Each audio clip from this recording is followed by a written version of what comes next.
Where did you go to school? And here's your name. What do you think of what's going on right now, mate? These evil little invisible parasites. Satan-worshipping Freemason morons. Do you understand what I'm saying? We're not run by factions. Get the fuck out of camera! There are much more powerful international forces in play.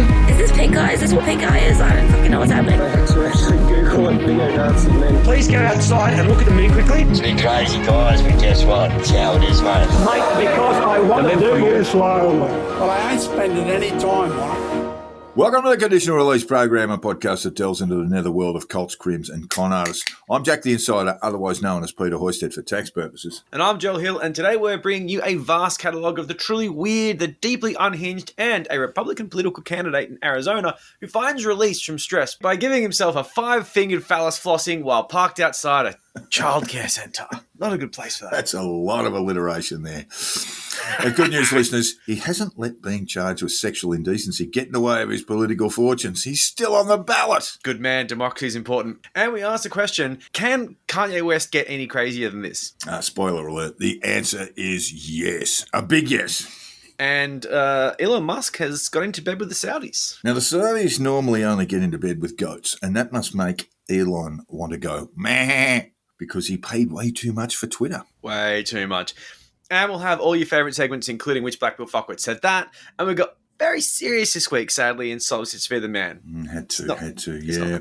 And we'll get right on with all of that soon. But right now it's time for our weekly reminder that the show ain't free, and we would love for you to fling some cash our way in these uncertain economic times. Yes, the landlord isn't actually a listener of the podcast, so I do have to pay actual money.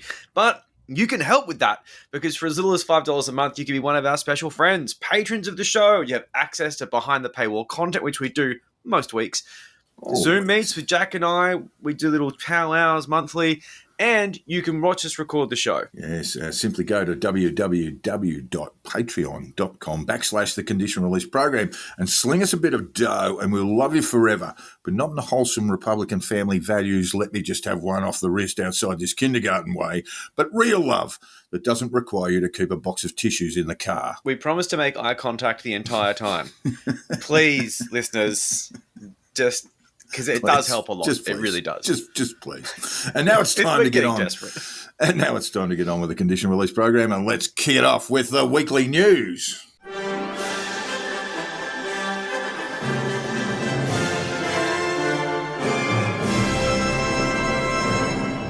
Now, listeners, you'd think the anti-vaccination movement might be in full retreat with the pandemic now fading into memory, but COVID is still with us. Deaths among the elderly and those with pre-existing health conditions are bigger now, or more now, and in the face of it, you'd think the anti-vaxxers would have scuttled back under the rocks from whence they came. I'd always said that COVID vaccines were the end game for anti-vaxxers. The science and the data that followed would cast them as the cowardly conspiracists they are. I was right about the data, but I was wrong to think this movement would shuffle off. The anti-vax movement has grown during the pandemic. What was a movement of dangerously stupid weirdos urging new parents not to get their children vaccinated and suckle their children on bone broth has changed into a political force. And what we have now is a larger group addicted to disinformation and counter-narratives, and they vote.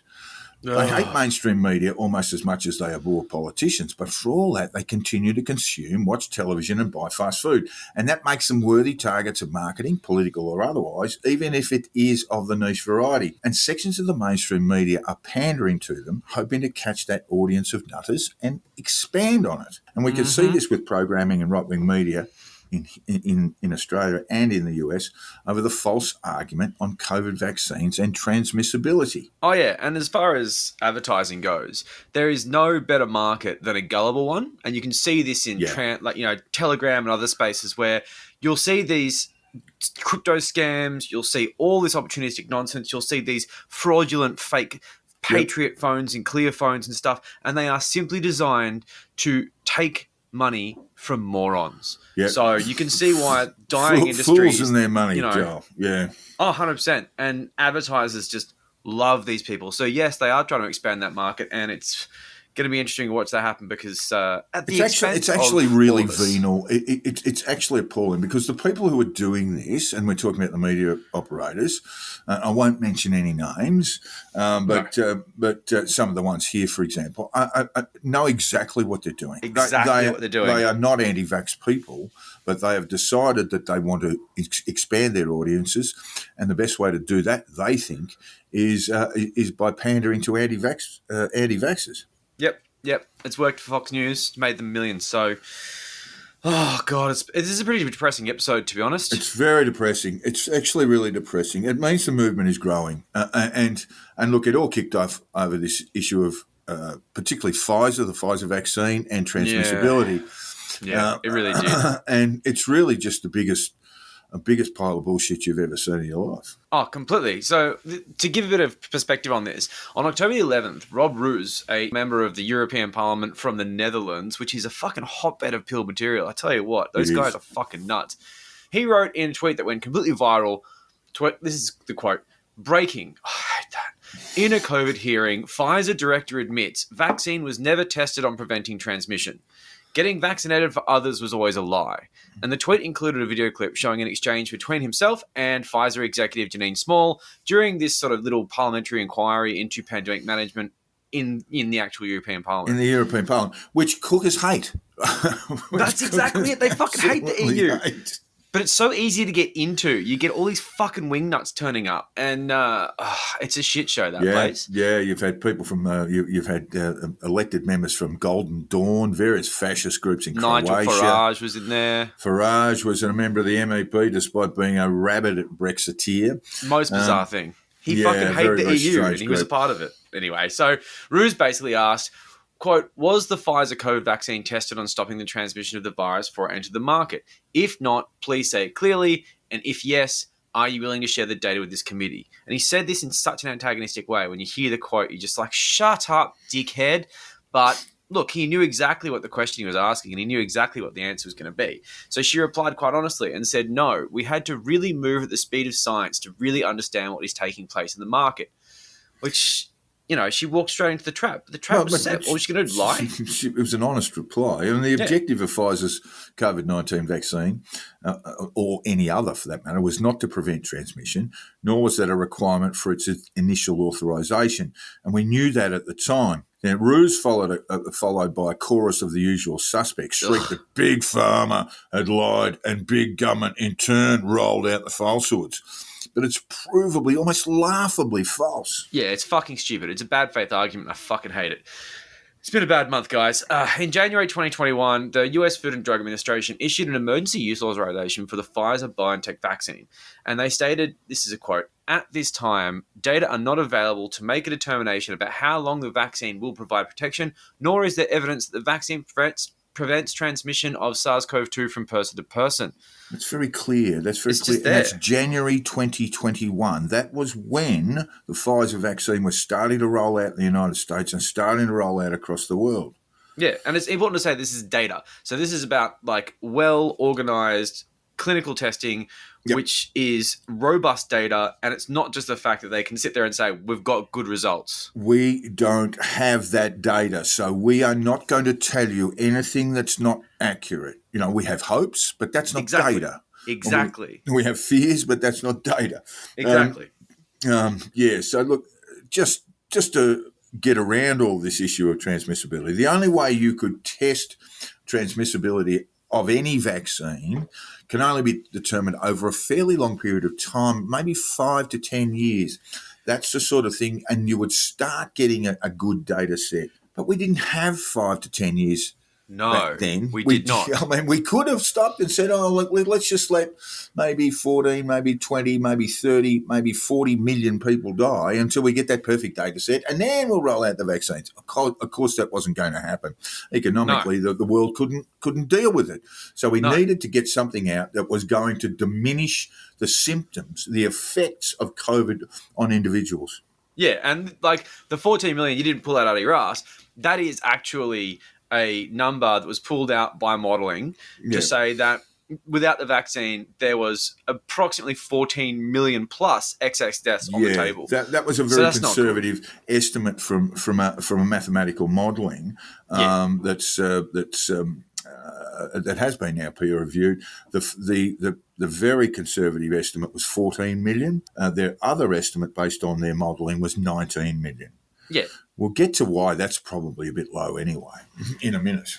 With this, of course, we never really know what's going on, but it doesn't really matter because the whole opacity of this, people would die, and that's bad. Yeah. So we have anti-vaxxers there saying how these vaccines are ineffective, blah, blah, blah. But throughout 2021, in any country that you could name, COVID-related deaths for unvaccinated people per 100,000 occurred at roughly 10 times the rate as it did for those who were vaccinated. So, 10 times. 10 times. Fuck you. Just fuck you. So data from the US Center of Disease Control, CDC, and Prevention show that during the first week of December 2021, when the Omicron variant began taking hold, unvaccinated people were dying at a rate of 9 per 100,000, whereas the fully vaccinated people were dying at a rate of 0.4 per 100,000, meaning unvaccinated people were 20 times more likely to die of this virus in that period with this variant. I mean, in that period. Come on. Now, there has been a decline in the gap between the vaccinated and the unvaccinated in terms of death rate due to a statistical shift as the Omicron variants arrived in more recent times. These variants are more infectious, more transmissible, and more lethal numerically to the elderly and those who have pre-existing health conditions. Yeah. As it stands, I mean, look, there are a lot less unvaccinated people in the community now too. That's the other issue, and of course, the vaccinated people in virtually every country, and certainly in Australia, runs about 90 to 10 out of 100. So, as it stands, the figure is now that the unvaccinated are 4 times more likely to die than the vaccinated. So it's narrow. That's still a lot, and that's hard data. I mean, it was until someone basically started sniffing around the issue of excess deaths that this sort of stuff was somewhat ambiguous, but excess deaths have really shown us exactly what's going on because nothing else much has changed. Of course, cookers will say it's the vaccine, but they're fucking morons. That's what they've done. Yeah. Basically what the WHO have done. And everyone says the WHO does nothing, but these kind of statistics and figures that we rely on to get an idea of what the fuck is going on, alongside the ABS, who do great work as well. Yes. That's what they're doing. They're giving some kind of clarity to this because it has been a really difficult thing to understand. So the WHO reported Australia's excess deaths, and this excess deaths are a figure beyond what occurs historically in the recent past, taking into account deaths from this sort of case pandemic. Yes, well, we're there. So if we were living in a period of war, then it would take that into account too. So in this case, what we're looking at is excess deaths with the context of a pandemic. Within the context of a pandemic. Yeah, so they've factored it in. But when the death figures came in Australia in 2020, they had a negative figure of excess deaths. But when 2021 was calculated, we had a differential between actual deaths in the recent past and a further 40-odd thousand deaths. I mean, that's a lot. Even correcting for certain things, it's a lot. And especially a population our size.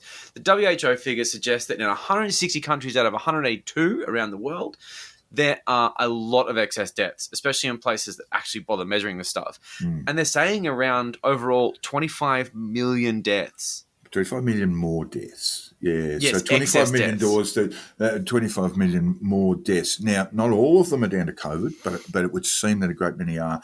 I'll just go on to explain. Epidemiologists are struggling to explain. But one very strong theory is that many countries, including Australia, have underestimated or misdiagnosed COVID-related deaths. For example, the World Health Organization puts COVID deaths in India at more than 20 million, but the Indian government, who refused to cooperate with the WHO study, puts it at 2 million. Australia's excess deaths were initially negative because it was explained that there were not the influenza and other transmittable respiratory tract infections with lockdowns and restrictions in people's movement. But when the country opened up, those deaths came back, they came flooding back. And we had a really bad flu season in 2021. So there you've got some explanation for these deaths. Still, there are unexplained rises in ischemic heart disease, Alzheimer's and dementia, and while cancers, interestingly, are still within the predicted bands. By the way, none of these conditions have been proven to be exacerbated by COVID vaccines. Is anyone going to draw a link to dementia and vaccination, Alzheimer's and vaccination? No. Yeah, don't put that out there. And nothing in ischemic heart disease. But cookers will look at heart disease and go, Exactly. And it's complete bullshit. I mean, like, this is the thing they're going for. And they've leapt on this as a sign that the COVID vaccines are killing us all, because one of their dire predictions, is that this is a depopulation program. And this, of course, spared them of any sense of community responsibility, because they were doing the right thing by themselves, because they were going to basically sit back and watch us all die. And no one likes to be called a coward, Joel, so that's even though they were. Totally. But it's nonsense. So they're going to come up with some rationalisation. Just cowards who are scared of needles and addicted to counter narratives. And it's just complete bullshit. And, these are just selfish, shitty people. Have you noticed that most anti-vaxxers are kind of pricks? I mean, like, it's not a coincidence. Yeah. So there's no evidence to support the claims at all. While I can see why they have this paranoia around heart issues because of the myocarditis, pericarditis thing, that's been gone through a million times. Those conditions are, generally speaking, so mild they're not even noticeable. They are very transient, and they are either within that 2 weeks after vaccination or not at all. At the Conditional Release Program, we will not lie to you. The reason for the excess deaths in almost every country around the world is not at this stage completely explainable. Now, I could go into why that's difficult, and what data you use, whether it's death certificates. The death certificates might list a cause of death as basically heart condition, but the primary cause of the death may be something completely different. It may be COVID. It may have been something else. I mean, you'll often see in a death certificate something like renal failure, but that wasn't the primary cause of the illness that brought the death. Yeah. So these things get very murky, and epidemiologists and statisticians smarter than us. Yes. Is that possible? Yes, of course it is. Are examining the data now and will over time draw firmer conclusions. But the overwhelming evidence is that the majority of excess deaths are caused by COVID or COVID-related conditions. And look, one look at our own COVID deaths in Australia tells us this much. Not everything, but a whole lot. In 2020, there were 909 COVID deaths in Australia. In 2021, we had another 1,300. So we get to around about 2.2. Now there have been over 15,000. So we're just not keeping that death toll on the front pages of newspapers anymore. No, no so press conferences. People are actually genuinely surprised when you say, look, there have been another 12,000, 13,000 deaths in COVID just this year to date. Yeah, we've let rip. And COVID, yeah, we have. And COVID deaths have grown exponentially by a factor of 6 in just 3 years. If we look at by a factor of 15 in just 3 years. Yeah. And that means it's more important to be vaccinated and boosted. This is why this anti-vax stuff that's been picked up by the mainstream media is really dangerous, because it's really more important to be vaccinated and boosted now, probably more so than it was a year ago. Much more. And not for yourselves, not for ourselves. If we're young and fit, I'm neither. But you are, you've reasonably fit into that category, Joe. But if you're young and fit, you really don't have much to worry about in terms of COVID. I mean, there are the exceptions to that, but they're very rare. But if you're young and fit, okay, but get boosted anyway, because you're doing so for the vulnerable in the community, the elderly, and the millions of Australians. And there are millions with pre-existing health conditions. They might have cancer. They might have pre-existing respiratory conditions. They might have serious asthma. You don't know. You're walking among these people, and you really don't know. And so it's a bit much for media to be promoting this idea that vaccines were all we were pushed into these things, and they've all lied to us and all this sort of nonsense, pandering to this nonsense, having Graham Hood in their programs and all this sort of bullshit. When really we should be pressing, media should take a responsibility. It's not that you want to scold people. It's not that you want to lecture people. It's just to say, listen, if you feel a shared sense of responsibility as part of your community, go and get vaccinated and go and get boosted. I mean, I go and visit my mother in an aged care place. I've got a rat test before I walk through the front door. But I would hate to think that I had not taken whatever steps were necessary, that when I walk into that place, I could leave a half a dozen people dead through asymptomatic COVID infection. Exactly. Oh, totally. And look, let's face it. If vaccines, as they say, prevents people from getting the virus and having severe illness. That does prevent transmission. So just shut the fuck up about transmission.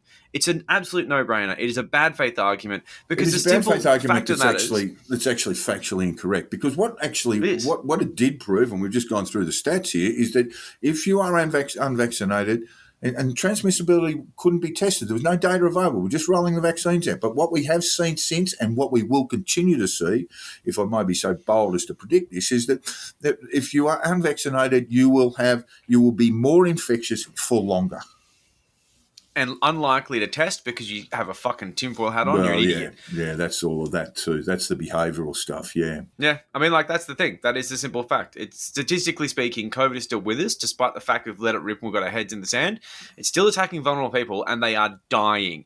Fortunate people in the community who are not dying are refusing or just not bothering to get boosted because basically really a mix between really low anti-vax propaganda but it's also just apathy and ambivalence because we don't have these press conferences in the morning, and this is what happens because you end up getting COVID, you get more infectious, you're not told to stay home, you kill a bunch of people at the supermarket, and you don't even know about it. So look, it's very frustrating to see this play out the way it has. We were the most cautious country in the world for COVID, and now we are the ones who are dancing as we sneeze and just seeing what fucking happens. Well, people are dying. That's what's happening, and it's a real shame to see it. But I mean, look, it is what it is. We've had almost 13,000 deaths year to date. Right? Let's just let that sink in for a moment, and it's a lot. We've got a lot better, or our medical people have got a lot better at determining what is a COVID death and what isn't than perhaps we were in 2020. But in happier news, Joel, it turns out it's always the ones you least expect, which paradoxically means they are the ones you expect the most. It's always them. And we are talking about Randy Kaufman, a Republican candidate in the Maricopa County, Arizona Community College District, up for election tomorrow as part of the US midterms. Yes. And he's a sort of family values kind of guy, pro-Trump. Big family guy, Trump. He's just got a big family. God-fearing. I suppose. God, loves God, God, country, and guns, was recently found in his truck having one off the wrist while parked in a community college car park with his vehicle facing a fucking preschool where children were playing just meters away. Confronted by police, Randy, very Randy, told the cops, quote, "I'm just really stressed out. I have a lot of things going on." You sure do, Randy. Stress relief. Fortunately, stress relief was at hand, or indeed in hand. Although very Randy was charged with public sexual indecency. Oh, no. So when the cop asked Kaufman what he saw outside, Kaufman said, "The child center, but I didn't notice it until you came up and I got out of my truck." Okay, cool. That thing that's like 20 meters away. I really hadn't noticed it. I was, I just hadn't noticed it. Yeah, just didn't notice it at all, yeah. Here at the Conditional Release Program, we do not kink shame.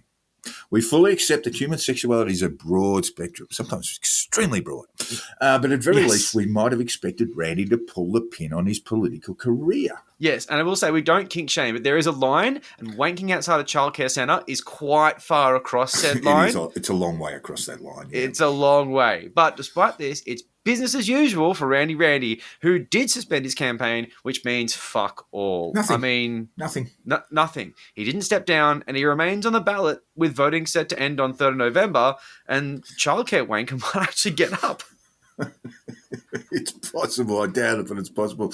We'll let you know if voters in the Maricopa County Community College District have forgiven Randy Kaufman for knocking one out during a lull in campaigning and decide, they may decide that they want him to be their big swinging dick for the next 4 years, Joel. And of course, it's absolute crickets from the pedo-obsessed QAnon crowd that are all over Maricopa County. It's a completely fucking pilled area. I know Maricopa's okay. Maricopa's okay. Maricopa was actually a very strong blue.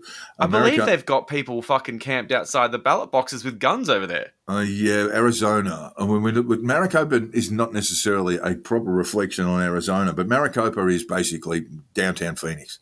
Okay. And downtown Phoenix can be a little bit crazy at times, but it is a pretty solid blue area. But it does speak volumes in the fact that the fucking cult that will call anyone a pedophile, it's actually not that you're a pedophile, it's that they disagree with your politics and therefore they think that you somehow fuck children as a result. It's just embarrassing. Yeah. But moving on from moving on. there, it has been a huge month for Nazis and conservative edgelords, with Kanye West making anti-Semitism cool again and Elon Musk buying Twitter. Both things have just been so annoying to watch. And while it's clear that Kanye's pivot toward blaming the Jews for everything is a result of a severe bipolar breakdown that is very much something we should be considering at this time, he has managed to surround himself with the most opportunistic fucking enablers on the planet that have encouraged him to say the quiet bit out loud while they stand by and champion his right to free speech, which is in reality just their fucking cowardice because they're anti-Semites who are too afraid to say things out themselves. loud. Yeah. Candace Owen has even taken this opportunity to sucker him into buying all but dead social network Parler. God, that's just not worth the money. I mean, if they're giving it away for $25, you go, no, that's too much.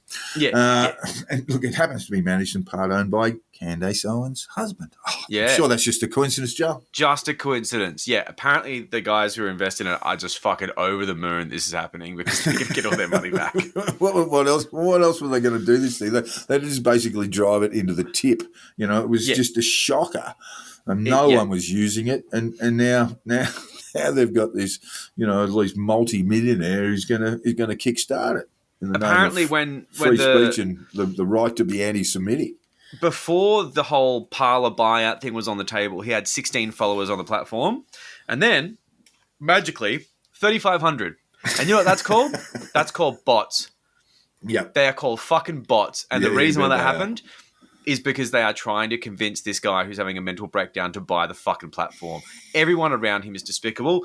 I'll say that aside from his immediate surroundings, my immediate surroundings have been impacted by this. I've had this hit me personally in a couple of places.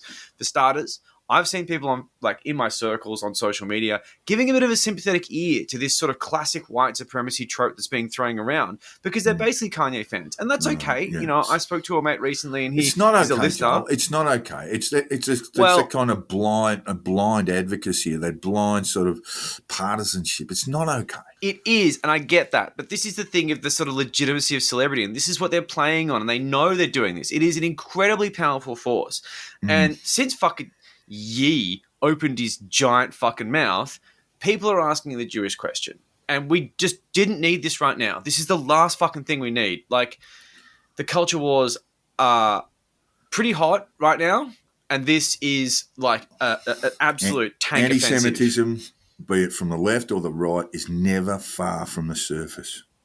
Yeah, it's actually it's quite troubling. And this is another sort of personal anecdote. I've got a mate who I won't name, but he has bipolar, and he found this out through a spectacular mental breakdown in his late 30s. And for the most part, people tried to make sure he was okay and understand what the hell was going on and not push him too hard, but check in and make sure that his little outbursts were, something that they could sort of help him with, because we weren't really sure what was going on. Okay. But then, of course, his Trump supporter mates got in his ear, and suddenly everything was about fucking MAGA, sex trafficking, and being an alpha male. And this just fit so perfectly into his mania, because he saw these people on the left trying to get him to calm down and seek help, which is no fun at all. No. And then there's these MAGA red hat dickheads goading him on, telling him he's doing awesome work. He's a hero for the kids. He's saving the children from sex trafficking.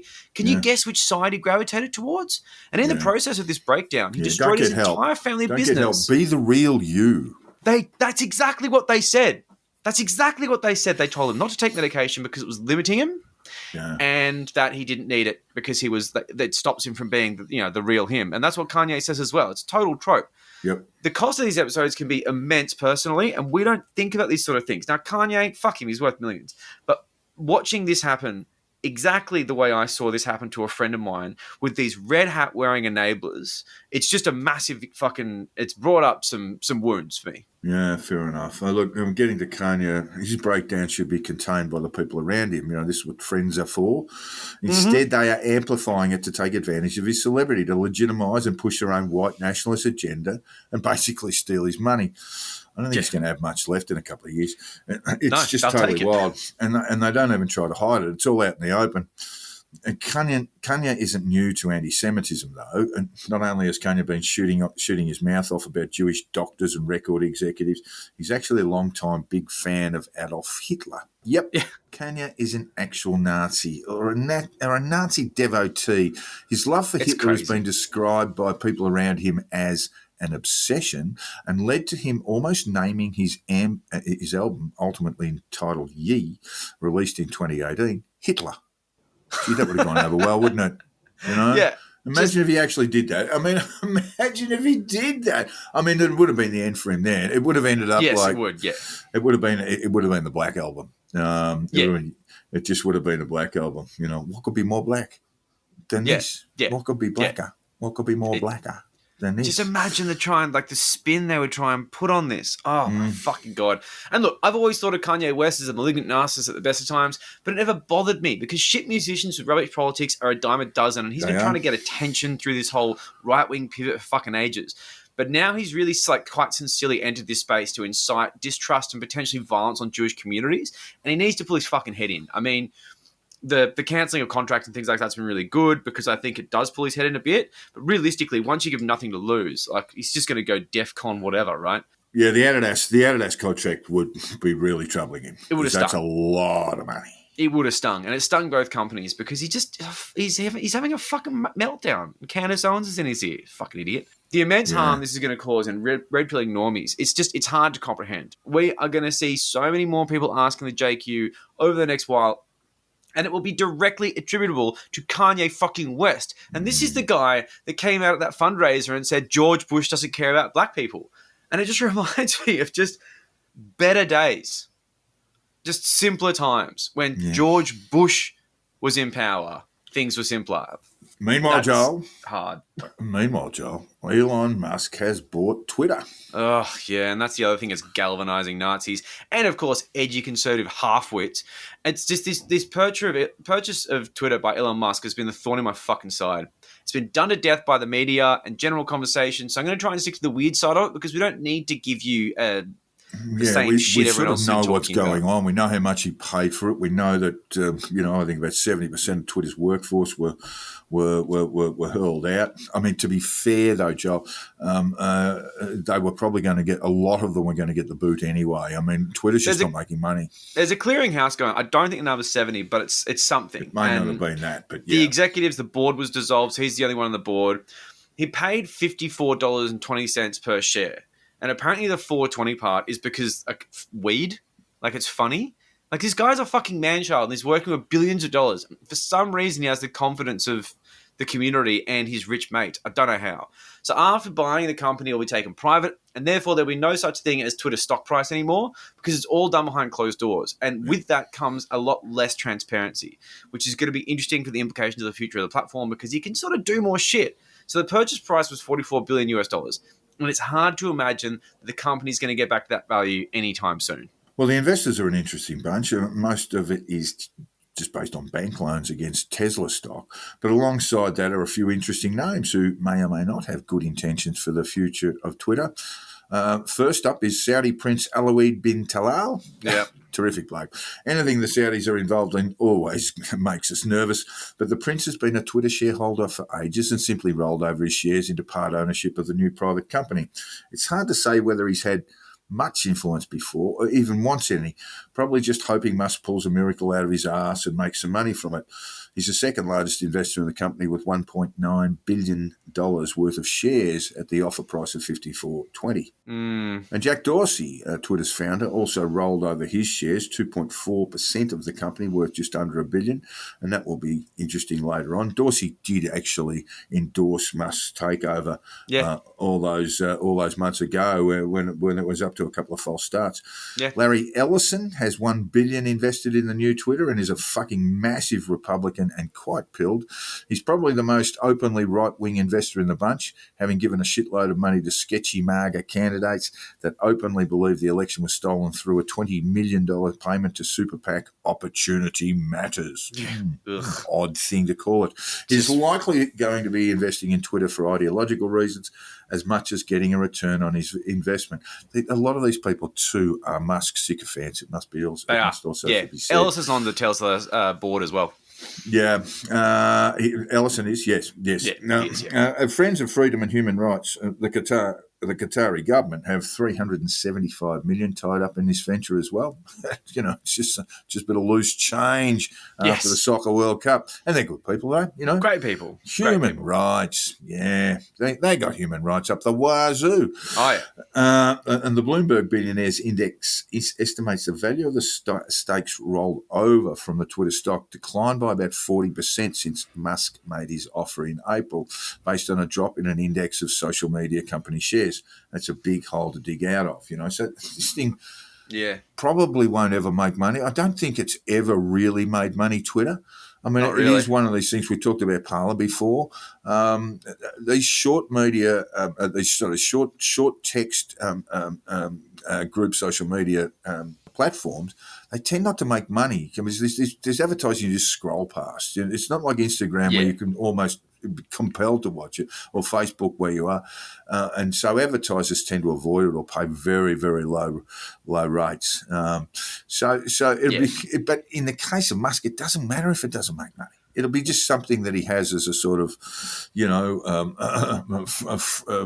free speech sort of something that he can sort of dangle in front of people as a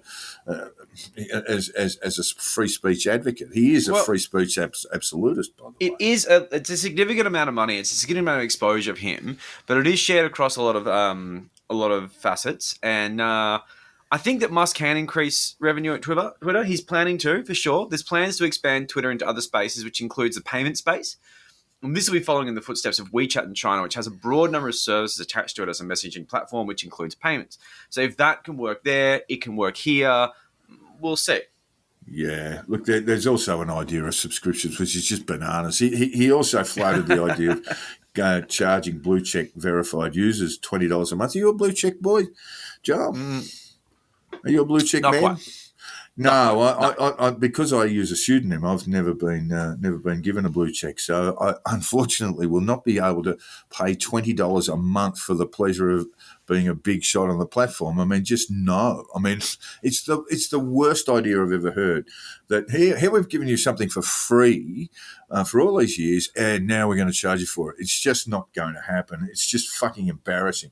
And everyone knows, that everyone would know that the blue checks are paying $20 just to look important. Yeah, it's pretty embarrassing. You want to be effortlessly cool, not paying to be cool, and that's such an important thing that Elon Musk just doesn't fucking understand. Well, that's the important thing about Twitter, yeah. Yeah, and then there's Twitter Blue, which already exists, but he plans to expand it heavily to try and induce people into getting on the subscription bandwagon. And this is the thing, like, when the service is free, you are the product.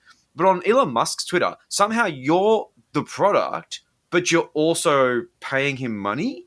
Like, you got to pick a lane on that one. It's not. It really won't work out. I mean, look, mainstream media has found a way through this. I mean, you've got Facebook and Instagram and stuff who have just eaten up enormous chunks of what the ever diminishing pie on advertising revenues, right? Yeah. Facebook, etc. Facebook and social media platform take about 70% of that now. Yeah, it's tricky. But Twitter's never made money from advertising because you can just scroll past it. You can just scroll straight the hell past it. Yeah, it's still, I believe, 90% of their revenue. It's always listed as sponsored content. You go, sponsored content. I don't want no stinking sponsored content. Yeah, and so you just scroll past it. It's harder to do. So the business model for something like Twitter is just not based around having a sort of advertising revenues increasing.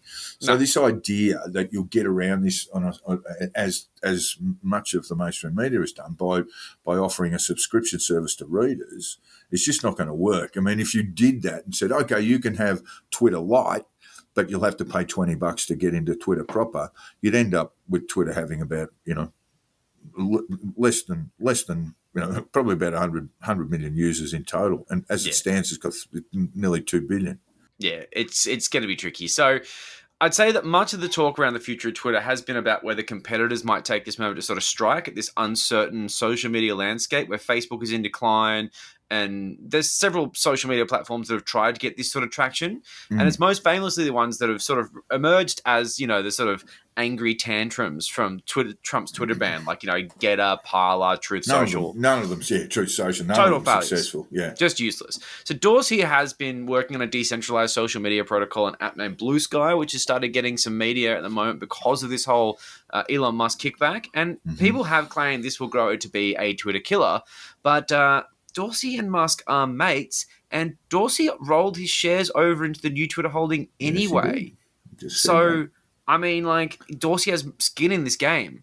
So the idea that Dorsey is going to do this to crush Musk doesn't quite make a lot of sense. And if you look at the text between Dorsey and Musk, which were found under discovery in one of the I think it was in the court cases leading up to the sale. Yes. I mean, they're not competitors. They definitely seem much more like collaborators. Yeah, and while the idea of paying for things with Twitter sounds fucking stupid to me, like, you know, using it as a payments platform, Jack Dorsey went on after Twitter to create payments company Square, which is huge in the States. I've got a Square thing. I'm looking at it right now.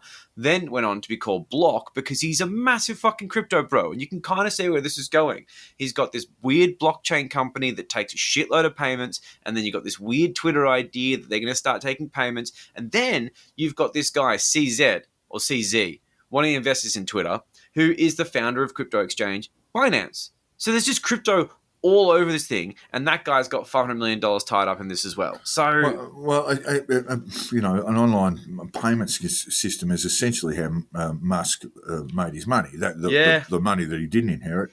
I believe he didn't really do too much of use in on PayPal. Yeah, but he walked away with a massive decent profit. money, I'm not sure whether it was $1 billion, but it might have been that sort of money. It's good cash. PayPal, wasn't it? Yeah, PayPal, yeah. Look, another elephant in the room around the Twitter takeover is the firing of the CEO and other executives, including the CFO, which may result in $200 million in golden handshakes and parachutes. Musk has claimed that they were fired for cause. It's going to be hard to prove, which would mean they were not made redundant and not entitled to payouts. Generally speaking, people think he will lose in court when it inevitably heads there. I just said that, but it might just buy him some time before having to pay them out. Now, you would think $200 million is chump change for someone like Musk, but to come up with that cash, $200 million in cash and pay people out is actually really tough. Even if you're, you know, he calls himself the wealthiest man in the world. That's actually Vladimir Putin, Elon Musk. That's why Musk loves Putin. I'm sure of it because he's got fucking penis envy over him. Yeah, that's it. And that's the thing. We are looking at something very opaque here because, you know, the terms of the buyout are so bad that it's suspicious because either Musk is actually an idiot paying way over for this thing or there is some 4D chess going on here. So Dave Troy, a left-leaning conspiracy theorist, has written a Medium article that suggests that Dorsey and Musk are in this together to try and push a right-leaning agenda with lots of talk about Russia, without concern of a financial loss. Now, I would say he makes too many reaches in the article for my liking. I don't think that it's got a lot of traction on it. The pro-Russia stuff is a bit of a reach, even though, as I say, I think Elon's got a bit of penis envy over Vladimir. Yeah, and this is the thing. So the whole thing with this was the idea of encouraging a multipolar world, and I think that's going to happen naturally anyway, but that's a whole other story, and you can read the article online and make your own conclusions. But the basic idea that Musk and Dorsey and other investors are willing to trade political outcomes for financial ones, to me, does seem very plausible.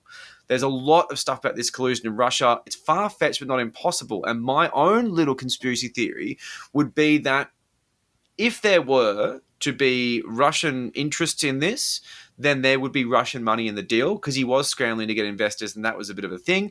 But there may well be some money coming from Russia in the future, maybe in exchange for, say, a relaxed moderation policy on disinformation bots or some sort of other political outcome because Twitter's going to become a private company. And if Elon Musk takes a couple of $1 billion from some random Vladimir Putin-linked organization, they won't have the same scrutiny. The other thing I'd say, Joel, is that this sort of short media, short messaging media platform, social media platform like Twitter, is actually quite old technology, and it can actually move. So people can move en masse to another platform, and it's reasonably easy to create one.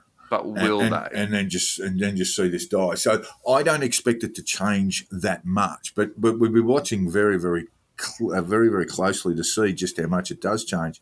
For me, it's a wait and see proposition. But either way, it's been a bit of a tiring month for people who don't want to accelerate civil war in the USA, and our friends in the Jewish community have taken a beating. Literally, a Jewish kid was beaten up in Brooklyn recently in an unprovoked attack by a black kid who took off on a bike. It's not good. And the timing between Kanye's comments and a random black kid beating up a random Orthodox Jew in Brooklyn, the timing is too close. Unlikely to be a coincidence, yeah. Unlikely to be a coincidence. But, as we said, we won't lie to you. We're going to be straight down the line and just say we don't know. And while there has been a spike in hate speech, including the good old-fashioned N-word on Twitter, it's mostly from a few bot accounts. When it's analysed, it was just a lot of just spraying from bot accounts and a few edgelords from 4chan, just dickheads. Yeah, I've seen accounts on the left whinging about things that may or may not have even happened to their accounts, especially the whole thing of losing followers due to a mass exodus from Twitter. No. What happens is that you've got a shitload of followers who are bots that get routinely purged. And every now and then you lose a couple of hundred followers because they were bots. People don't like you as much as you think they do. So shut the fuck up. But the real story here is that Musk is a shady motherfucker who is in bed with other shady motherfuckers, and the intention of these shady motherfuckers is opaque at best. So I would say personally, our real hope in this is that government intervenes with legislation to control this before it goes completely nuclear and we find that our entire fucking media landscape is being, social media landscape is being flooded with shit by fucking Russian bots. But whether government intervention will be effective or even happen at all is yet to be seen. Yeah, that's what I mean. Government regulation. We are well beyond government regulation in this circumstance. We really are. The EU are watching this closely. The only thing you can say about any sort of social media engagement undertaken by people is just be wary. Just be wary. Yeah. Just be wary of everything that you see. But look where that's fucking got us. Anti-vaxxers, What did Lou Reed say? Don't believe nothing of what you hear and only half of what you see. Yeah, basically. Money! I'll do anything for you. Money! Just tell me what you want me to do. Today's conditional release program is proudly brought to you by death, nature's way of saying, boat number 22, your time is up. Depending on which religious figures you listen to, death is a spiritual makeover, a reckoning of sorts where all your good works are put in one column, all your bad in another, and toted up. If you've been really bad, you'll either roast for all eternity in the fiery pits of Hades, or you'll be reborn as a single-cell amoeba, eating and shitting out of the same orifice. If you've been really good, you get to be a unicorn or Elon Musk, and you'll almost certainly fuck that up, and it all goes around again. The point is, death isn't final, so roll up your sleeves and take the vaccine poison. Shout yourself to a free death and become part of the indisputable statistical evidence that COVID vaccines are an exercise in genocide. And if everyone else is dead, what's the point of you walking on the earth? So listeners, get vaccinated, get dead, and start having some real fun. Something Hendrix. Jimmy's up there. I think one of the first things it says within the Constitution is all laws within.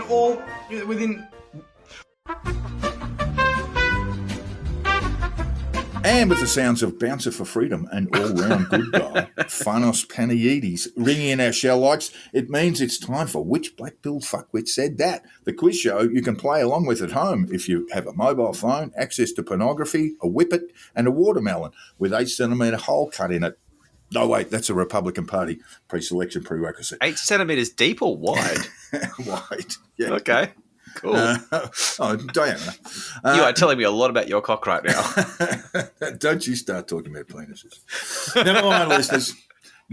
Look, that's a Republican Party thing. I got confused. Never mind, listeners. You can't play Which Black-Pilled Fuckwit Said That at home. It's forbidden. That's right. But if you're successful in today's Which Black-Pilled Fuckwit Said That, you'll be dead, Joel. I'll play some pretty music, maybe sing a few bars while wiping your brow with a cool, damp cloth as death's clammy hand clutches and squeezes at your heart. You'll be just another casualty of a vaccination program put in place by big government, the New World Order, and who prefer to live on this planet with less grubby, grasping humans and more pretty things like baby giraffes. And let's face it, they're right. They are right. Yes. So, Joel, who said that? In order, if you actually get this wrong, you'll avoid death. Okay.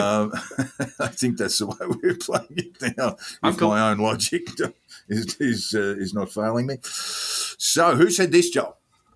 Straight to the front lines, marching with thousands of like-minded patriots against this government bureaucracy. Ooh. Was it? Roundabouts are big government control and T intersections are pure evil. Dave Guru Graham. Love that thought. Roundabouts. Ooh. It's amazing what scares cookers, isn't it? You know, It is. It's great. The Guru's scared of fucking roundabouts. Or was it former Qantas pilot, now grey nomad, who'd be able to travel a lot more if people gave him some more money? Graham Hoodie Hood. Ooh, imagine the chance of him having a wank outside a childcare centre. Whoops. He wants to go to Bali. He wants to go to Bali before Christmas. Can you weigh in? Or was it Putin's man in Russia? If Putin knew who he was, Simeon Boykov. Who is that guy? Who is that fat fucking guy?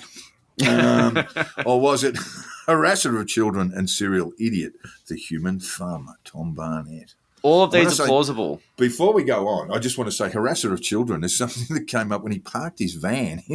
Tom Barnett may well be living in a van. He certainly drives one, and he was hanging outside schools in the Byron Shire. Yeah. And he was confronting kids, right? Yeah. Confronting kids, them about high vaccines. school kids, and hassling them about vaccines. Just what a fucking piece gross. of shit. What an absolute So fucking who said lunatic. straight to the front lines, marching with thousands of like-minded patriots against this government bureaucracy? Oh, Guru. Damn it. You're gonna live, Joel. No, it was in fact Simeon Boykov. That was the day he was released from jail. Oh, God. And he went straight to an anti-vax rally in Sydney. Straight to the front lines. Okay, yeah. Marching with thousands of like-minded patriots against this government bureaucracy. Yeah, Never that one sounds like to him. miss an opportunity. Simeon Boykov, the Cossack. And we've just heard in news just in, he's been fined $2,500 or so, and lost his license for 3 months for hooning. Basic hooning in his car. I think in and around the Canberra rallies, Joel. I think that's when he was charged. Yeah, a bit of honking. He's 2.5. Bit of phone use. $2.5 grand lighter. I bet you he'll try and pay that by crowdfunding some way or another.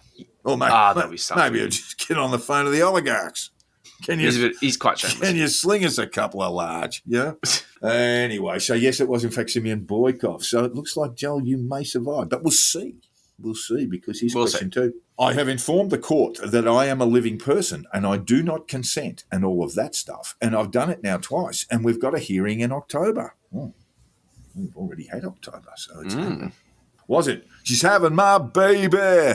Monica Smith. I don't know why I sang that song, because she's not really pregnant. It was a rumour. But I just love the idea of saying, I don't know if you remember that 1970s song, she's having my baby.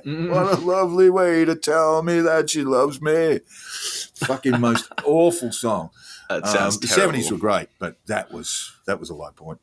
Okay, so was it Monica Smith, or was it the man with the worst case of conjunctivitis known to medical science? Terrified of clouds. Look, there's another one out there now. Dave O'Neig's. Mm-hmm. Yeah, it's roundabouts for the Guru. But O'Neig's, he's scared of clouds. Or was it SovCits shitheel Darryl Brooks, who was convicted last Wednesday on more than 70 felony charges, including 6 counts of intentional homicide and more than 50 counts of reckless endangerment? We'll get to him in a minute. Fuck that guy. Or was it Californian SovCits, who pleaded no contest to 2 counts of threatening the life of former sheriff and Taft City councillor Ed Whiting after posting on Facebook telling local residents, "We know Whiting is a deep state agent and I will be executing him for treason very soon." Oh, Jesus Christ. I don't get any of this stuff on my Facebook. No. That's interesting. You know, that is bizarre. I would be looking at Facebook a lot more if that stuff was popping up. I'm going with the recently minted SovCit Monica Smith. Yay, Joel. Very, very good. Well, you may in fact be on the way to a dignified death. I can smell the cologne of the Reaper as we speak. What does that mean? What do you reckon that'd smell like? Probably, I reckon it'd smell a bit like Simeon Boykoff's back crack, I reckon. It'd be something like that. Just awful. Musty, so musty. And you'd be, don't walk towards the light. No, it's all Simeon Boykoff smells in here. Oh, no. Yes, it was in fact Mon, who has... just before Darryl Brooks, we do want to pose the question in SovCits v. the Man, is she going to do this after Darryl Brooks disgraced himself so appallingly in a Wisconsin court over the last month? Well, we'll see. All right, Joel. Now, this is going to take some reading, and I hope I get through it. I'm looking at this is your SovCit garbage here. And it's all in caps. Just so our listeners know that. Who said this? For the forms of our punctuations are with the claim of the use, full colon equals position dash lodio dash facts, hyphen equals compound slash facts equals known, period equals end slash thought, comma, pause, and location tildes with the meanings and uses of the communications with the full colon of the position lodeal fact phrase with the fact slash known dash term of the positional dash lodio dash fact dash phrase and with the void of the nom de guerre equals dead person. See, I read that, and now I realise that all of my law learnings were false, and this is what I need to be focusing on. Whatever the fuck that was is the answer to everything. Yeah, it is, if you can just figure out what it means. Now, who said it? Was it SovCit God and the man who was able to use the word Hawaii as a verb, self-appointed plenipotentiary judge of the Unity States of the World Corporation, David Wynne Miller? Or was it show me a warrant? No, not that one. No! Wayne Glue. That was funny. I like that. Or was it linguistic expert and creator of Esperanto, Ludwig Leiser Zamenhof? Oh, niche. Nice. Or was it Teeny Weeny Senator, the living person, in a SovCit filing where he tried to sue then PM Julia Gillard because he doesn't understand the legal term cause of action, Malcolm Roberts? It's got to be David Wynne Miller. It is indeed David Wynne Miller, the god of is. SovCits. And he was the one who actually came up with this SovCit language that was ultimately used by Malcolm Roberts using semicolons, colons, dashes, hyphens, in fact, even tildes. Ooh. When you want to go real serious, you go the tilde. That's it. Name. Yeah, he was David Wynne Miller invented all of this stuff. And according to his Wikipedia entry, anyway, when he found himself able to use the word Hawaii as a verb, and I can't really imagine how that could be. I mean, I've been Hawaii'd. I just don't know how you can use Hawaii as a verb, but he was able to pull that off, and that's when he became a self-appointed plenipotentiary judge. He's still around and still considers himself a judge, although the criminal justice system disagrees. Yes. And he has spent quite a bit of time in stir over one or two legal problems he's had. Bless his heart. We fired you, we sacked you, we dismissed you as what? As garbage, because that's all you are. You're a criminal, you're a traitor, and you're going to the biggest barbecue in history. So from Christmas dinner to you are the dinner. Thank you. That's what I'll go with. Now, today, listeners, we are going to go with a different form of SovCits v. the Man. We are not going to poke our usual fun at SovCits because this is a truly awful story. And we give thanks to a lot of our listeners who actually sent me clips from the trial. A number of them did so. And I was keeping a fairly close eye on it. And indeed, it was all over TikTok. It was all over social media as well. It really did capture the imagination of a lot of people in America. It was a terrible business. And we just want to get on with it now. And it's the trial of Darryl Brooks, the man who killed 6 people and wounded 62 others in a vehicular rampage in suburban Waukesha, Wisconsin, just outside of Milwaukee, during a Christmas parade on November 21 last year, has finally come to an end. Brooks, having sacked his state-appointed lawyers before the trial commenced, opted for a sovereign citizen defence. Mm-hmm. The sovereign citizens, and most of our listeners will know that, are a loose will know this, are a loose collective of people who present pseudo-legal arguments to courts and argue the state has no jurisdiction over them. Obscenely, this allowed Brooks to cross-examine and badger witnesses, many of them injured by him, including a mother who had witnessed her 2 children being injured by him in the attack. It was painful to watch, and there is no doubt the SovCit Brooks re-traumatised victims with his appalling behaviour at trial. Yeah, as the Waukesha Circuit County Judge Jennifer Doro read the 6th intentional homicide verdict into the record, Brooks placed his head in his hands, which is the first sign in weeks that he actually understood the consequences for the cowardly attack were finally coming his way. And as the verdict was announced, a man in the gallery yelled out, "Burn in hell, you piece of shit," and was ordered from the courtroom. Yeah, as you'd expect, but it was still pretty telling. The 12-person jury guilty verdict was never in doubt. Witnesses and CCTV footage confirmed Brooks had been involved in a dispute with his former partner, where he had assaulted her at a domestic violence refuge in Milwaukee. Another woman intervened and Brooks drove off in his SUV.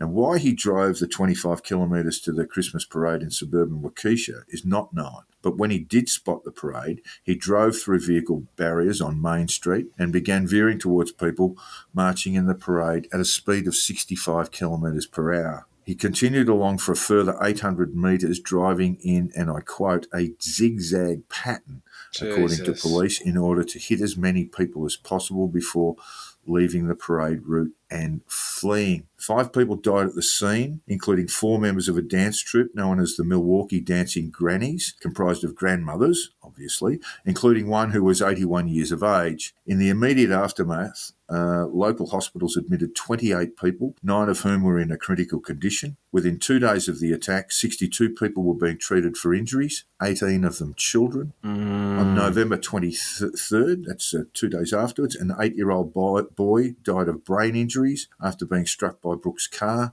He and his 12-year-old brother, who suffered a fractured skull at the same time and has since made a full recovery, had been marching in the parade representing their local baseball team. So Brooks remains in custody and is awaiting sentencing, and he does face life in prison. But for better or worse, the state of Wisconsin abolished the death penalty in the golden age of 1853. 1853, Joel, that Wisconsin abolished the death penalty.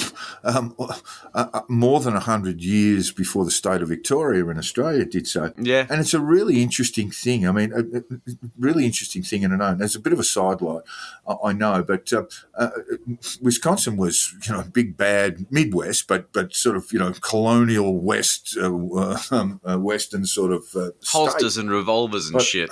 But yeah, indeed. But it was founded by a lot of Quakers and peace-loving folk and so forth. So they got rid of the death penalty in 1853. There've been various calls over the years for it to be resurfaced, but the state of Wisconsin has always not gone back to the death penalty that it had back in the mid-19th century. Wisconsin doesn't have the death penalty, but they do kill their residents with a lot of cheese. But that's a good death, Joe. It is a good death, it is. Look, at the time of Brooks' outrage, he was on bail after being charged with domestic violence-related offences, where he drove his vehicle into his aforementioned partner and where she sustained minor injuries. And this led to appeals from the people of Wisconsin after the attack in Waukesha. This led to calls for the government to toughen bail laws and calls for judges to refuse bail where any risk to the community might exist. It's certainly worth taking that on board. If he had been remanded in custody after the domestic violence episode where he drove his car at his partner and injured her, perhaps if he had have stayed, well, definitely if he had stayed behind bars, the attack would not have occurred, or certainly not at that time. And as we know, listeners, SovCits appear in courts denying their identity. Yes. You see, when an eyewitness identified Brooks as the driver, Brooks objected to it and said, "I do not consent to being called that name, nor do I know any individual by that name, Your Honour." I mean, shut the fuck up. Yeah, SovCits believe in the straw man theory, a pseudo-legal principle that an individual has 2 personas, one of flesh and blood, the other a separate legal entity known as a straw man that assumes responsibilities for taxes, debts, liabilities, and criminal responsibilities of breaches of criminal law. The theory goes that the straw man is not real, and thus taxes or outstanding debts are not payable, and criminal offences can be committed with impunity. They are sovereign and thus beyond the reach of the sovereign state. I mean, it's shitty pseudo-legal gibberish. Yeah, it never works. I mean, Brooks has an extensive criminal history, including a conviction for a sex offence and multiple convictions for domestic violence offences. Nice. In April 2010, he pleaded guilty to a charge of strangulation. Oof. And there were no signs of attachment to SovCit beliefs in any of his appearances in courts prior to his trial over the Waukesha parade attack. Yeah. His sovereign citizen beliefs were acquired. Now, one might think he did so opportunistically, and that would be correct to a point, but he gathered these torturous beliefs through online message boards and chat rooms. When examined by the Southern Poverty Law Centre, Brooks showed social media history was a crude catalogue of conspiracy theories, anti-Semitism and black nationalism. Yep. And the origins of the sovereign citizen movement in the US are grounded in anarcho-white supremacy groups, but many black Americans have adopted its principles more recently and amended them to their own purposes. In 2021, a group of black SovCits assembled in rural Massachusetts to protest lockdowns, but police attended and ordered them to disperse, but instead they dashed off into the mountains and days later had to be rescued en masse. We actually covered that in a very early episode of the show. It's extremely funny.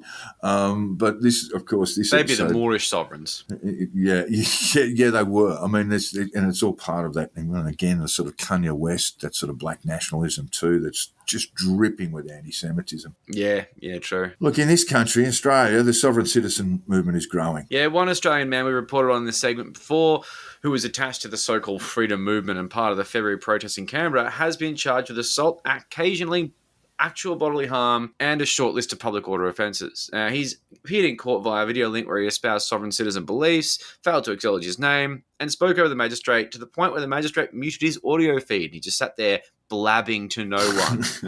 Nevertheless, the SovCit applied for and received bail. Got bail. To no one's great surprise, he failed to appear. Yep. And a warrant was issued, and he was later arrested again by the New South Wales Wallopers. And attending court in person this time, he swore hand on heart that he would return for his trial, receive bail, and, you guessed it, failed to appear yet again. Another bench warrant was issued, and the police had to go round him up for the third time. They must have got sick of doing that. Yes, it does feel like wasted breath, but, you know, how it goes. It just is what it is. Yeah, and in the case of Brooks, the US media fixated on the SovCit defence. There's a lot of media wondering, why would they do this? Because it's not going to work. Never works, you morons. It never works. And this works. was the point of the media coverage. Why would you do this if it has a history of failure? 100% history of failure. Yeah. And that is true. It never works. Whether civil or criminal proceedings, never works. SovCit pseudo law always fails. But that's not the objective. This is what we've got to understand. And this is the threat going on. The threat going forward. The aim is to disrupt court proceedings as much as possible and draw attention to themselves. Mm-hmm. And another Australian SovCit emerged from a courtroom, bailed on public order offences, and proceeded to abuse a group of court reporters for being part of, he said, the lying mainstream media. I'm part of that lying mainstream media, by the way. And once he completed his tirade, he then invited the journos to assemble around him so he could make a statement, You're all bastards, part of a conspiracy, blah, blah, blah, blah. Oh, I just wanted to make a statement. I was wondering if you could just get it down. Yeah. I do love attention.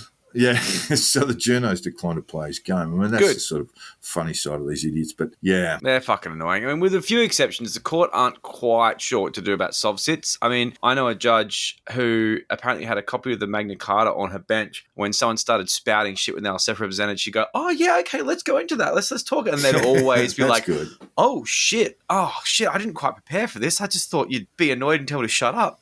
Oh, fuck. It's quite funny. But in Brooks' trial, Judge Doro was extraordinarily patient. Because so patient. You can't have a mistrial. You've got to be very, very patient. And this was, like you said, like more patient than many of us would have been. Like so patient. But this is the thing, because she's painfully aware the seriousness of Brooks' crimes requires that he needs to be seen to receive a fair trial. And there's no shenanigans. Because that's the one way this SovCit thing can work. If you lose your temper and you fuck things up, then maybe he will get a mistrial. So sadly, that allowed Brooks to cross-examine witnesses, including victims and one police officer who fired a shot at Brooks in an attempt to stop his outrage. And Brooks briefly ditched the sort of SovCit nonsense and gave his best Clarence Darrow impersonation, accusing the police officer of attempted murder, which is just so ballsy. It's just a shame he missed. Cheeky boy. It's just a shame that Walloper missed. Oh, absolutely. It would seem Brooks offered his SovCit defence opportunistically. He actually did, what grounding he had in SovCits he picked up along the way,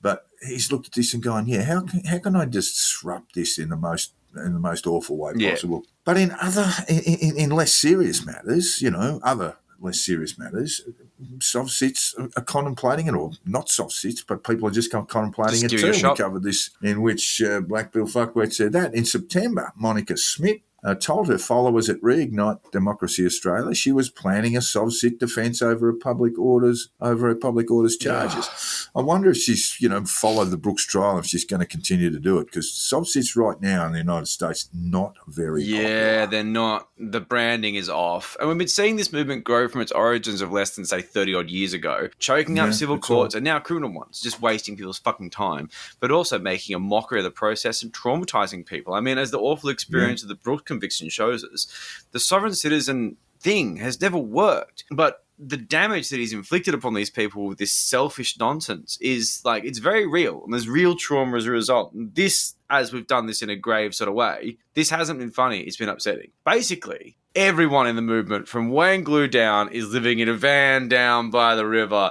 and that's not going to change. Never works. SovCit bullshit, pseudo-law never works. And this is always about some kind of showboating. It's deeply rooted in narcissistic traits and extracting as much ugly publicity and attention from a trial.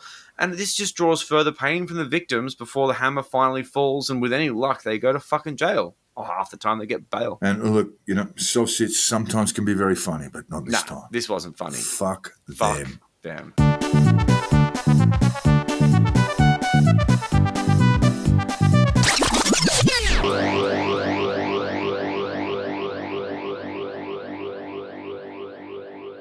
I'm a staunch patriot. I love our country. I love our freedoms. I love that in Australia you can be anything that you want to be. There is nothing and no one stopping you from achieving your hopes, your aspirations, and your dreams.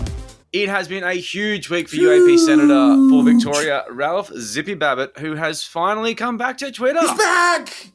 In early October, Zip nuked his account for reasons unknown to us, but after Elon Musk bought Twitter, he got a little bit excited and came back to grace us all with his lovely presence. Bless that man. Pete might be doing something similar because his Telegram has been peppered with screenshots of people coming back to Twitter after Elon Musk has, taken it over. Now, this is something we need to say for fucking idiots in the back. The content moderation policy hasn't actually changed. And, as demonstrated recently, it was weak as piss to start with. It took a lot to get taken down. For the most part, people who got taken down were taken down because they're fucking idiots. Daniel Morrison being the exception to the rule, I'm sure he was a victim of a massive there were a few exceptions. People who got caught, sort of so-called for pointing out disinfo were often banned. Yes, exactly. The algorithms are dumb. Yeah. But the usual suspects are ignoring this reality and just firing up their Twitter accounts anyway. Dr. Stella Emanuel's making a new account, otherwise known as the Demon Sperm Lady. So she's back on the Hastings saying, please follow me because Elon Musk is going to give me a force field for my bullshit. Look, it's probably going to get flagged as a ban evasion and deleted eventually, but this is the thing. It's not a matter of what's happening. It's a matter of how they're feeling emboldened. The lunatics feel like they're running the asylum now, and we are about to have the zone flooded with shit. Good times. So there was also an article in The Atlantic titled, "Let's Declare a Pandemic Amnesty. We need to forgive one another for what we did and said while we were in the dark about COVID." Never. It's mostly about the initial parts of the pandemic and the way in which things were very difficult to understand, but they only posted the headline because they don't want to actually discuss what's the content of the article. This has been a red-ragged idiots to say, no, we don't forgive you for what happened. As if that was ever on the table. They've never suggested that to be, they're not amicable people. And then, a bunch of shit memes are posted about this, and this is on Pete's Telegram. But Zippy Babbitt also decided to put chiming in this 2 cents, had the screenshot of the headline, no link to the article because people might read it, and this is what he said. I will not forgive what you said. I will not forget what you did. I will not give you any amnesty. Well, he's a senator. He's a very important person. Yes. Then he went on to say, those who inflicted insane rules and policies and those who cheered them on must be held to account. We must have a full inquiry. COVID Royal Commission inquiry. Yeah. Okay. Thanks, Zippy. Nobody cares. You are inconsequential. The only people who care are, I don't know, us, because we think you're funny.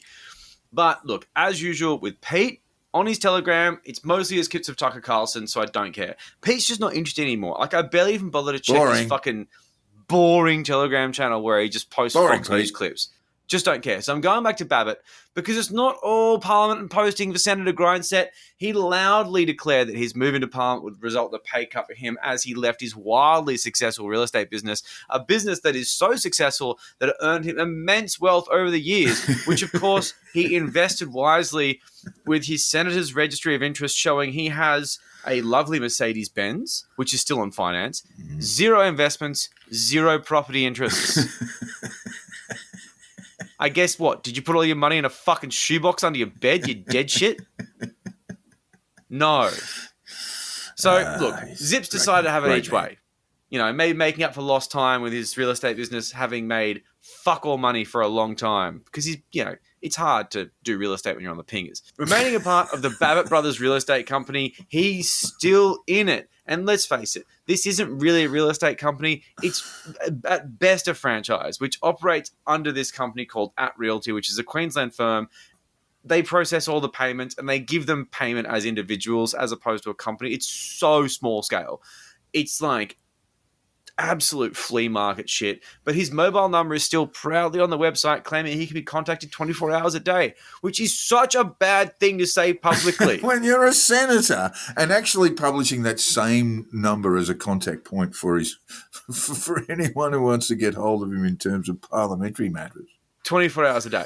Just 24 just hours give him a a day. call. Hard-working man. I know what I'm going to be doing at 5 a.m.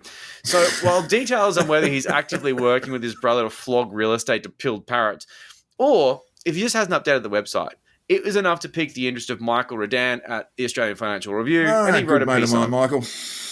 It was nice to see a little bit of a thing because Zippy's not doing anything of any fucking note. So you've got to find stuff like this because he's really funny and you want to cover him, but he just doesn't do anything. But the thing that look, you guys are mates, but I do regret the fact that Michael didn't seek comment from the senator because I'm sure whatever he would come up with would be really funny. Michael's a very bright man, Joel. I think he thought, I can file this and really not have to speak to that man. Yeah, I would imagine this was one of those ones where it's like, this will be an easy one. Slam dunk. But according to the article, there's no rule against moonlighting as a senator. And due to the fact that Ralph's vote in the Senate is all but meaningless, I mean, he's got to pass the time somehow. He may as well flog houses. It makes sense that he just sort of continues his life as a real estate agent while fleecing the government as much money and benefits as humanly possible because welfare is actually pretty sweet. I mean, like, he doesn't like welfare. He is on unless welfare. He's getting it. This is essentially him on welfare, but good welfare, you know, Oh, yeah, $200,000 a year. It ain't New Start. Just amazing how this asshole will be sitting there fucking posting Margaret Thatcher nonsense while not doing his job and taking government money. What a prick. He will collect $1 million plus as welfare. And he will do nothing. Over the course of his sad little political career. He'll do fucking nothing for it. Babbitt has also been doing his job as a UAP stooge, which is great. You know, he's a good party man. He bleeds yellow, apparently. Maybe we should check that theory out. That sounds like urine. It really does sound like he's got a massive kidney problem. Yes, it really does. And he's been attending some campaign events with Clive Palmer and Jeff Shaw, stand-up guy, for the upcoming Victorian election, which is going to be an absolute shitfight. And hopefully no cookers get elected, but I genuinely don't know. No, I've got some doubts. Yeah, go on. It is difficult to imagine that his presence is the thing that's going to get people up. No, we can safely say that it isn't. Really don't think he's going to increase the vote by much. But hey, look, he's got a lot of spare time. Like, between his completely shit real estate business and his purposeless Senate job, I think he's got some spare time. And let's face it, when he's there in those small rooms with 25 or so cookers with his year 10 style of public speaking, I mean, it's hard not to feel inspired. Let's just say that. But it's a beautiful thing to see Babbitt out being Babbitt because he's a very funny man and I love his work and I love this segment. I always hated Pete Evans. He's a fucking Nazi and he gives me the shit. But Babbitt, his mixture of stupidity and confidence, funny. He just makes him such a perfect idiot for this sort of comedy. Look, I am constantly looking forward to see what he comes up with next. I love him. Gotta love him. And I do look forward to Pete getting back on Twitter. And I think that's one of the great things about Elon Musk, that we'll be seeing Pete back on Twitter and you'll be able to get stuck into him. Yes. Because that's the other way with social media forums. You can bang away back. I do hope that Elon Musk removes the block button, but I do know he is very fond of it. We'll see. And you have been listening to the Conditional Release program with your hosts, Jack the Insider and Joel Hill. Jack can be found on Twitter on @JackTheInsider and Joel on @CrunchyMoses with a K. We set up a Facebook page. You can find it fairly easily. And if you've enjoyed the episode, please share it on social media. It's really helpful in building the audience. And if you build the audience, then we get more patrons. If you get more patrons, I can spend more time on this and spend less time doing menial work, which makes baby Jesus cry. And he was a carpenter, and let's get on with it. Okay, and we might actually be able to rock up to Zippy's office and That'd be put very it funny. right on him. That'd be fun. Oh, shit. If we had enough patrons to actually do some dumb shit, that would be amazing. Yeah, that would be very, very funny. So keep that money rolling in, patrons. We have a Patreon to help keep this sustainable. It's a labour of love, but we still have to pay the rent. www.patreon.com/theconditionalreleaseprogram.com. Go and check it out. See if you can't afford to throw us a bit of coin our way. We do understand that people are living under very serious inflationary pressures at the moment, cost of living pressures. But if you can, please do. And, of course, we do release bonus episodes and things like that. There's perks to the whole thing. But if you are experiencing financial pain and you really, really want one of the bonus episodes, especially if you heard a trailer and you want to hear more, but you just can't justify it, it's only $5, but we still understand. Send me a message and I'll send you a link. Yeah, and finally, all feedback, tips and death threats should be sent to theconditionalreleaseprogram@gmail.com. We would love to hear from you, even if it's to tell us that you've just had one off the wrist outside of school to blow off some steam. That's great. Happy you're feeling better. Oh, bless. I'm much less stressed now. Oh, good. I was really worried about you. You seemed just really relaxed. By the look of your throbbing erection, you seem very stressed. I'm very relaxed now. What a fucking idiot. Thanks, listeners. Thanks, guys. See you later. See ya. I don't think I ever want to talk to any of those people. Fuck me, you guys are